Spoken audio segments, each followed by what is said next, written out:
What's going on, guys? King Raven here, coming at you with another video today. So we've got two more knives from the Lefty PassAround Group. Big shout out to them for letting me check these out.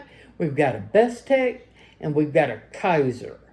But before we get into today's video, y'all remember to give me a like, leave a comment, hit the subscribe button. At the end of the video, I'll put the little subscribe button. Just click it and check out the other video I'll link. I think you might like it. So follow me over on Instagram at Shield Arms, and let's flip this camera around and get into today's knife video. Okay guys, so we have a Kizer and a little Bestech to take a look at today. Let's start off with the Bestech, and then we'll do the Kizer, and I'll bring them both in. I've already spent time with both of these knives. I've got my opinions. We'll do some comparisons and everything like that. So let's check it out. So what do we have for the Bestech? We have the Bestech QuQu. I think it's supposed to mean like cricket or something like that and everything. I believe this is the one that was designed by the little 8-year-old girl and thing. But it is a very small, very lightweight, very unique knife, okay? So you see you've got this sort of like insect wing pattern, and it's sort of shaped like an insect wing. Milled pocket clip. And the only way you can deploy this knife is through the butt lock itself, okay? So it's not got a flipper, front flipper, anything like that. It's not automatic. You press down on the button, and then you can get the blade to sling out, and it'll lock open. And then to close it, you press the button, and it'll sling. So if you live in a place that has a law against gravity knives, this is probably not going to be a knife that works for you, because you are, even though it's got a button lock, you are using gravity and everything to open and close it. It takes a little bit getting used to, at least for me, but you can get it pretty down pat and everything using the button lock to open it and close it and everything. I know some people have had experiences with this knife and that the blade has failed on them, and I've, done this and put pressure on the spine. I'm pushing down on it. I haven't gotten it to fail. So it's been fine for me, but I know people who have, and I know people beat on it and stuff like that. But if I can sit there and I can hold it without putting, and I can put some pressure and it doesn't close, then that's fine, secure enough, especially with the light duty you're going to be using this small of a knife. But it's very lightweight, very small, and y'all know I'm a double amputee and everything, so I'm permanently in a wheelchair. This is something that's going to make, and has made, while I've been testing out, a great knife to keep in my wheelchair bag. I like to keep smaller or lightweight knives, like I've got like the Biome little slip joint, little Biome slip joint in my wheelchair bag right now. But this knife worked great because I could easily take it out, push down on the button, cut, bring it back, put it back into the bag. So it's going to be one of those it's a little more fidget and light duty EDC knife, which is going to handle the majority of the EDC tasks that you're going to come across. So I've really been enjoying this. Now let's check out this Kizer. The Kizer that we have today is the Kizer Sub 3 OBK. It's 2.9 inches, so I'm guessing that sub 3 means that the blade is sub 3 inches long, because they brought it just underneath that sub 3 inch there. Focus. Now let's check out this. This knife is nice, okay? So we've got nice texture. If it picks it up.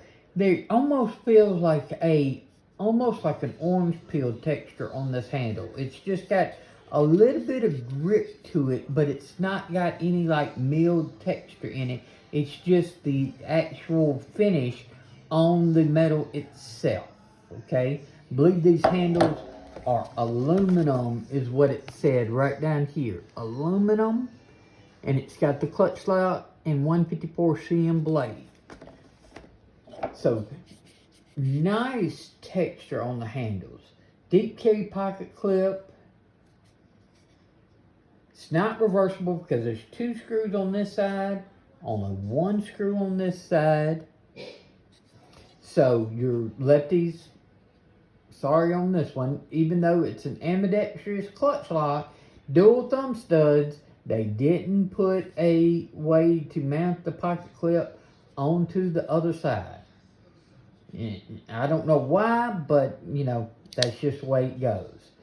154 cm blade. Now this is more like your PVD DLC type coating, your more standard. I prefer the more reflective and everything. I'll show you an example of that in just here a second. But it's nice and everything. It's just not my personal preference as much. Nice jimping back here. Good place for your thumb. I love these size knives. I've been really digging these medium size knife, and of course the clutch lock is just a great crossbar lock that Kizer does. So the action has been great on this knife. So let's bring out the QQ and let's do some comparisons first with each other,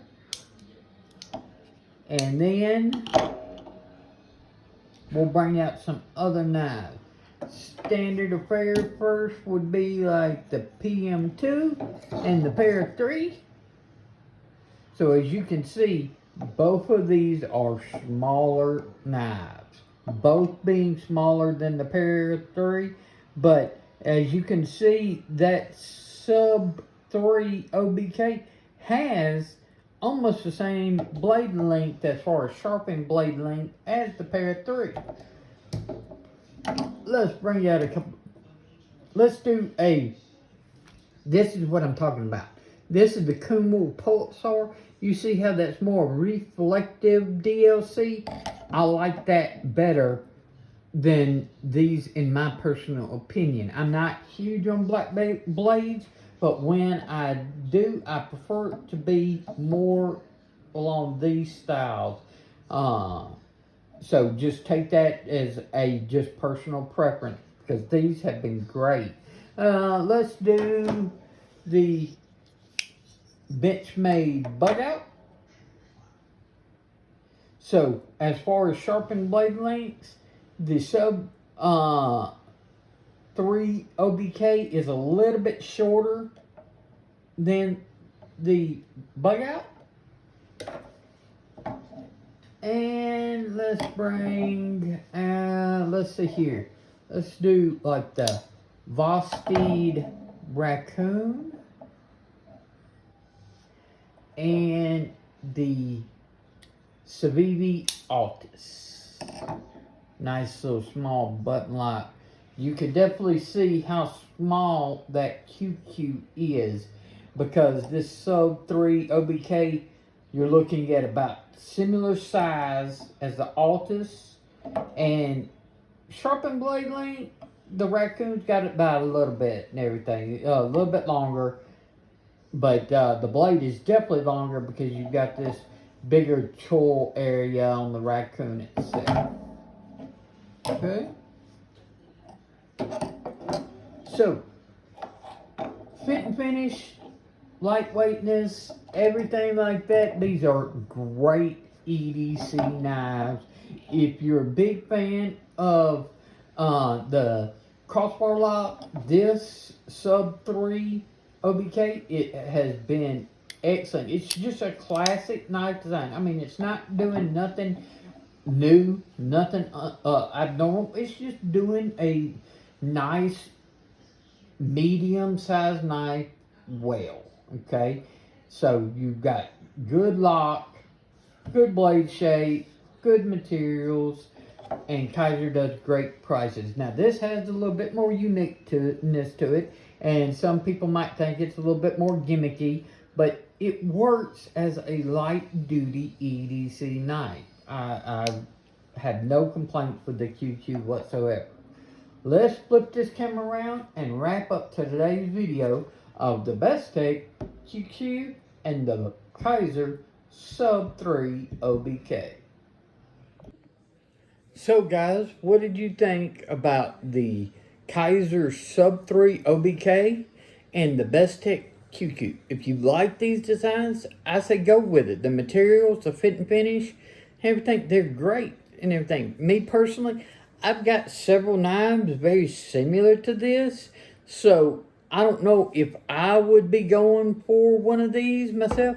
Now, this little QQ, I definitely would like to pick one up because I think, just like I said, it would make a great wheelchair knife for me. And I could stick it right in my wheelchair bag. It'd be small, out of the way, and just flip it out, make cuts, close it, put it back into my wheelchair bag. Let me know your thoughts. Which one do you like, and which one would you go with? Don't forget to give me a like, leave a comment, hit the subscribe button, and check out this video. Follow me over on Instagram at Shield Arms. Y'all be safe out there. I'm King Raven, and I'll catch ya in the next video.